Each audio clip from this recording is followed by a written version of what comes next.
Bismillahirrahmanirrahim. Assalamualaikum warahmatullahi wabarakatuh. Waalaikumsalam. Ya, umur saya 81, betul. Saya memang dulu profesional. 50 tahun saya bekerja dan memimpin.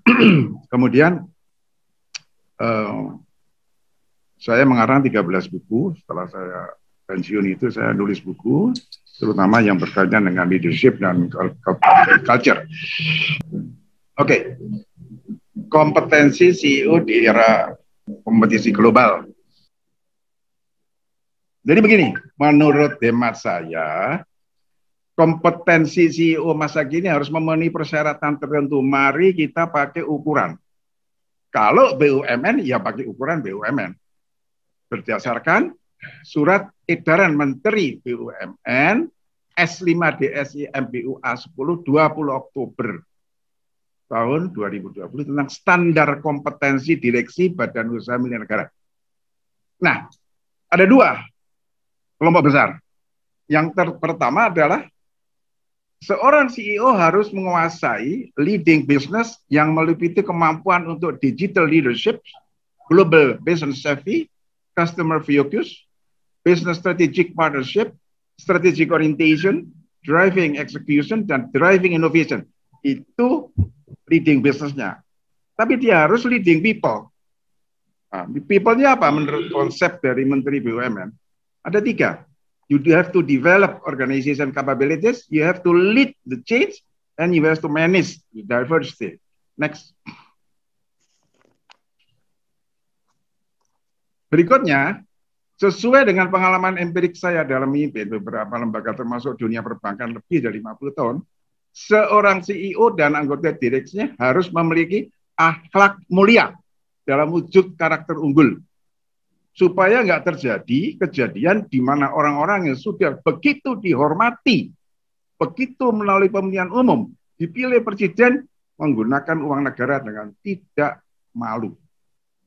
Selanjutnya dalam rangka memandu pelaksanaan penerapan akhlak mulia ini, Menteri BUMN bersama Ari Ginanjar itu menulis buku namanya Akhlak untuk Negeri yang di-launch tanggal 6 Januari tahun 2021.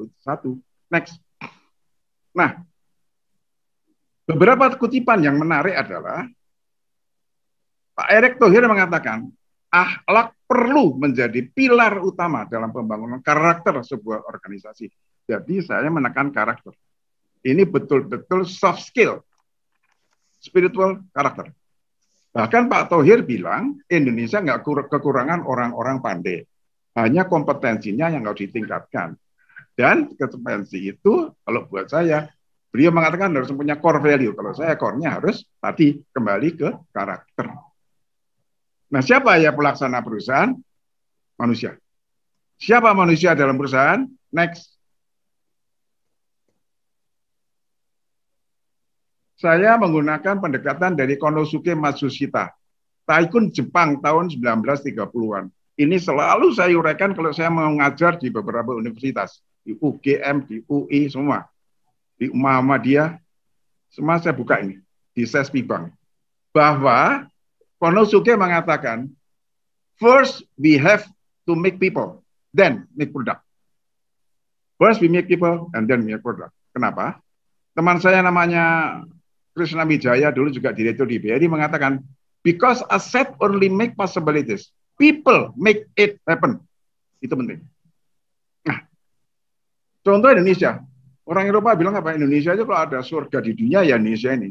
Coba, Anda kalau makan rambutan, Anda buang bijinya, ntar 10 tahun lagi metik dari biji tadi.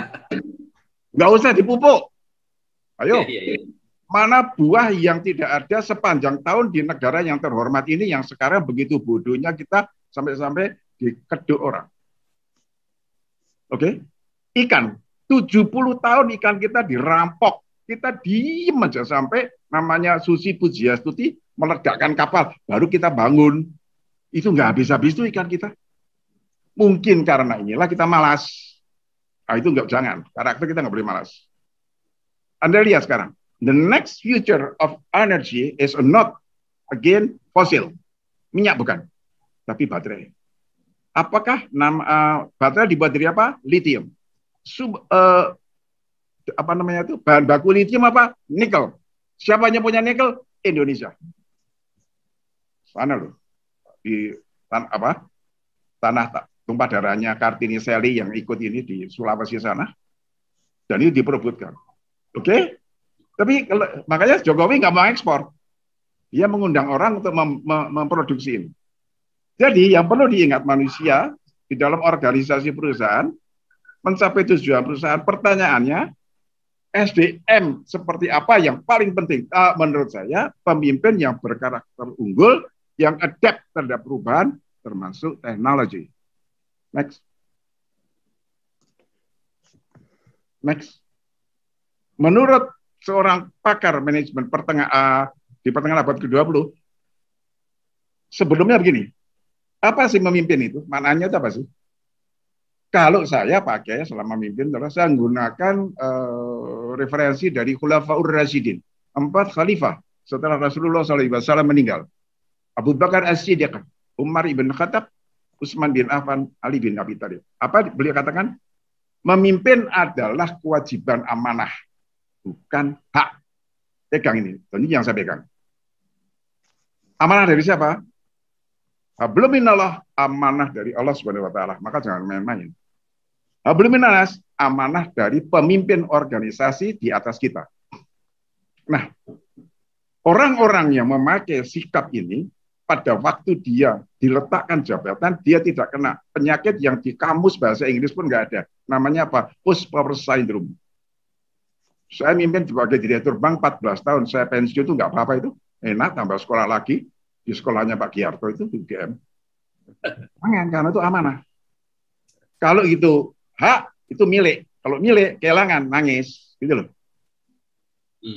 Bahkan menurut The Manager, Louis Allen, seorang ini saya baca bukunya tahun 82 waktu saya masih kepala cabang. Bukunya bagus, The Management Profession. Ini apa ya? Statement yang kuno tapi klasik. Apa dia bilang? The great question of our times is how to reconcile and integrate human efforts so people everywhere can work for their common good and not their common disaster. And the answer depends most largely upon the capabilities of leaders in all position and all segment of society. Jadi leader paling menentukan. Jadi untuk itulah harus dipahami landasannya adalah karakter unggul. Next. Lalu apa karakter unggul itu?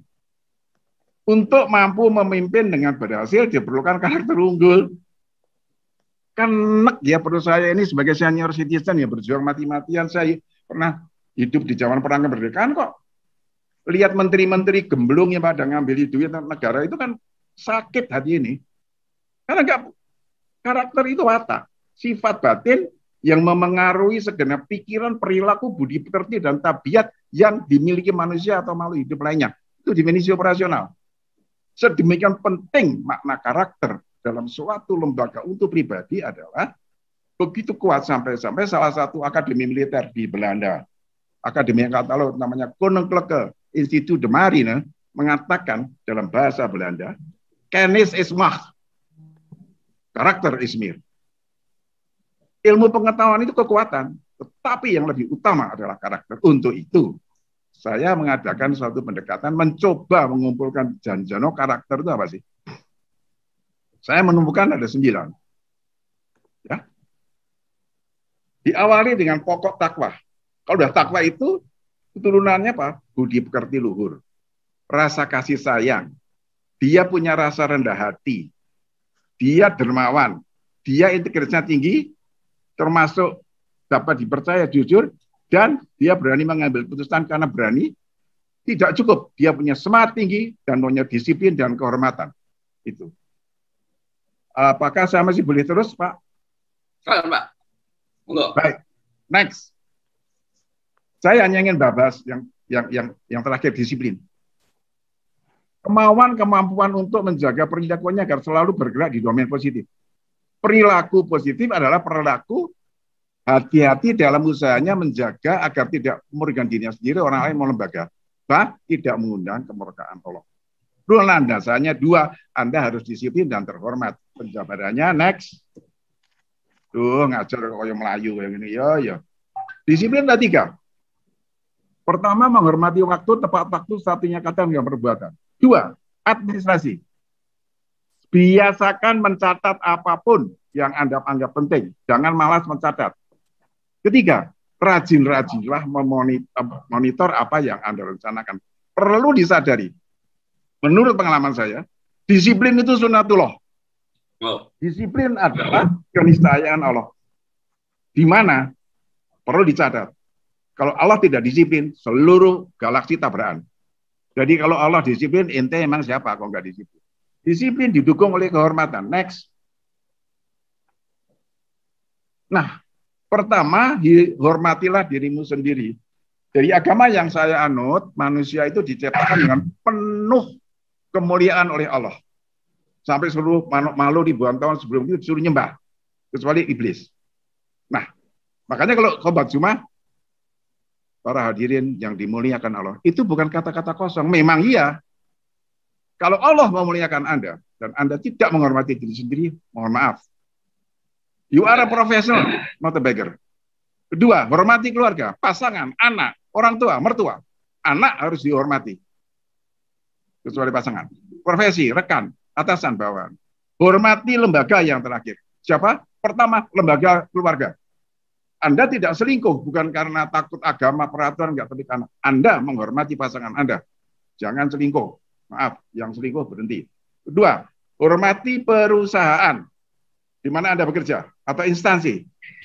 Tolonglah kalau Anda bekerja, katakanlah di PT Indosat atau BRI atau Bank Mandiri. Makanlah kau dari Mandiri BRI, tapi jangan kau makan Mandiri dan BRI. Itulah namanya menghormati lembaga. Nah, saya kira cukup. Saya jeda sejenak. Maaf agak panjang. Terima kasih.